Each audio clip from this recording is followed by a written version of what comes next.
서구화된 식습관과 운동 부족, 과도한 스트레스 등으로 요즘은 젊은 사람들에게도 발병률이 높다고 하는데요. 국민병이라고까지 꼽히는 당뇨병입니다. 대사질환의 일종인 당뇨병은 인슐린 분비량이 부족하거나 정상적인 기능이 이루어지지 않는 등 제1형과 제2형으로 나뉘어지는데요. 제1형은 인슐린을 전혀 생산하지 못하는 것이 원인이라면 제2형은 서구화된 식생활과 운동 부족, 스트레스 등 환경적인 요인이 크게 적용한다고 해요. 그렇기 때문에 제2형 당뇨병은 식생활 개선만으로도 증상 개선에 큰 도움이 될 수 있다고 합니다.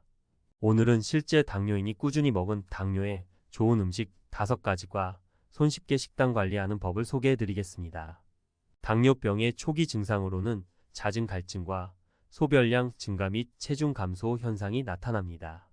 또한 만성 피로감도 느낄 수 있으며 시야가 흐릿해지고 손발 저림 현상까지 나타날 수 있어요. 이런 증상들을 예방하고 완화하기 위해서는 혈당 조절 능력을 높여주는 음식을 섭취해주는 것이 중요합니다. 혈당 조절 능력을 높여주는 음식 5가지 중 첫 번째 음식은 바로 양파입니다.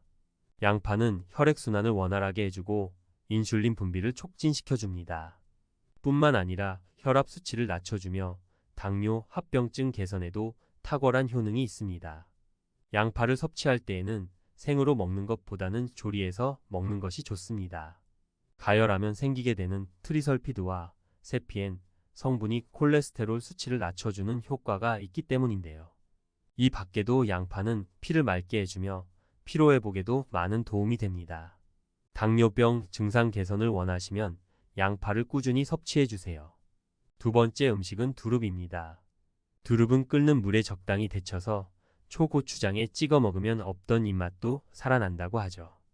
두릅 역시 혈당 강화 작용 효과가 있어서 당뇨병으로 인해 혈당 수치가 높아진 경우 꾸준히 섭취하면 혈당 수치를 낮추는데 도움이 됩니다. 또한 혈액순환 개선과 피로회복에도 도움이 되는 식품으로 널리 알려져 있습니다. 세 번째 음식은 팥인데요. 췌장 기능을 향상시키는 효능이 있는 팥은 당뇨 증상을 개선하고 예방하는 데에도 많은 도움이 될 수 있다고 합니다. 이 밖에도 피로회복이나 숙취 해소, 동맥 경화 예방에도 효과적입니다. 팥을 꾸준히 섭취할 수 있는 방법으로는 팥을 넣어 끓인 팥물을 수시로 마시거나 팥밥이나 팥죽을 끓여 먹어도 맛있겠죠. 단, 팥죽을 끓이실 때 설탕은 빼고 끓이시기를 추천드려요. 네 번째 음식은 콩입니다. 콩은 단백질과 식이섬유가 풍부하고 지방과 탄수화물이 적은 음식이므로 당뇨병 환자들에게 이상적인 식품입니다. 콩은 혈당 상승을 늦추고 포만감을 높여주며 콜레스테롤과 혈압을 낮춰주는 효과도 있습니다. 콩을 삶거나 볶아서 간식으로 먹거나 콩가루로 만든 두부나 된장 등을 요리에 활용할 수 있습니다.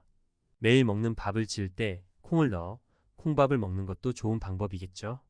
당뇨에 좋은 마지막 음식은 바로 마늘입니다. 당뇨가 있으신 분들은 마늘을 꾸준히 섭취해 보세요. 마늘은 혈중 콜레스테롤 수치를 맞추고 혈액의 흐름을 좋게 합니다. 또한 마늘의 풍부한 알리신 성분은 췌장 세포를 자극해 인슐린의 분비를 촉진시킵니다. 비타민C와 함께 피 속의 포도당이 세포로 스며들 수 있도록 도와주기 때문에 당뇨병 증상 개선에 도움이 된다고 해요. 이 외에도 마늘에는 면역력 강화, 노화 예방 등등 만병통치약이라고 해도 무방할 정도로 다양한 효과가 있으니 꾸준히 섭취해 주시길 추천드립니다. 다만 생마늘을 섭취하면 속이 쓰릴 수 있으므로 여러 가지 음식, 조리 시 함께 넣어 향도 더하고 맛있게 익혀 드시면 좋습니다. 물론 이 5가지 외에도 혈당에 좋은 음식들이 많이 있습니다. 한편 당뇨에 좋지 않으니 먹지 말라고 하는 음식들도 참 많고요. 그렇다 보니 이것저것 챙겨 먹어야 하고 피해야 할 음식을 신경 써야 하니 정작 즐거워야 할 식사 시간이 오히려 스트레스라는 사람들도 있습니다. 그래서 제가 평소의 습관으로 좀 더 쉽게 식단 관리하는 방법도 알려드리겠습니다. 먼저 첫 번째, 전문가들에 따르면 밥을 먹을 때 약간의 순서만 바꿔줘도 당 수치 관리에 매우 도움이 된다고 합니다. 바로 밥을 먹기 전에 채소나 나물을 먼저 먹는 것인데요. 채소에는 식이섬유가 풍부해서 포만감으로 인해 이후의 식사량 조절도 용이해지고 혈당을 급격하게 올라가지 않게 해줍니다. 이때 탄수화물은 가장 나중에 먹으면서 식사를 마무리하는 순서입니다. 이렇게 식습관을 들이게 되면 무리하지 않고 서서히 체중 조절까지 할 수 있다고 하니 정말 쉽게 좋은 방법이죠. 또한 밥을 먹을 때 도정을 적게 한 곡류를 선택하는 방법이 있습니다. 곡류의 바깥층은 소화 효소에 대한 방어 역할을 합니다. 따라서 도정을 많이 할수록 소화 흡수 속도가 빨라지고 당지수도 상승합니다. 밥은 백미처럼 도정을 많이 한 곡류 대신 현미나 잡곡으로 교체하는 것이 좋습니다. 평균적으로 일주일에 17번, 하루에 2.5번, 매일 200g씩 밥을 섭취하기 때문에 밥만 신경 써도 당지수 문제의 반 이상을 해결할 수 있습니다.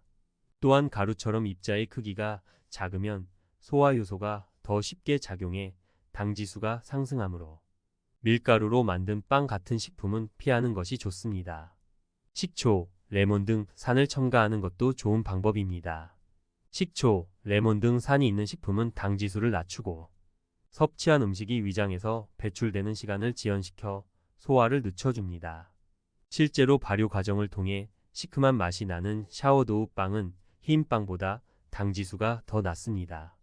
조리할 때 식초나 레몬을 자주 사용해 보세요. 생선 조림이나 찜을 할 때 마지막에 식초를 살짝 넣으면 당지수도 낮추고 생선살도 단단해져서 더욱 맛있게 먹을 수 있습니다. 당지수가 높은 음식을 꼭 먹고 싶을 때는 당지수가 낮은 음식과 함께 섭취하는 것도 좋은 팁입니다. 예를 들어 당지수가 높은 빵을 먹을 때 채소나 토마토 같이 당지수가 낮은 음식을 곁들이면 균형을 맞출 수 있습니다. 마지막으로 가능한 한 간단하게 조리하기를 추천합니다. 혈당 지수는 가열 시간이 길수록 조리 시 가해지는 압력이 강할수록 물량이 많을수록 상승할 수 있습니다. 식품 안에 있는 전분이 젤라틴처럼 변하기 때문인데요. 전분 입자의 열, 수분, 압력이 가해지면 물을 흡수해 전분 입자가 파괴되어 소화 흡수 속도를 높입니다. 설익은 밥보다 된밥이, 된밥보다 진밥이, 진밥보다는 죽이 당지수가 높은 이유입니다.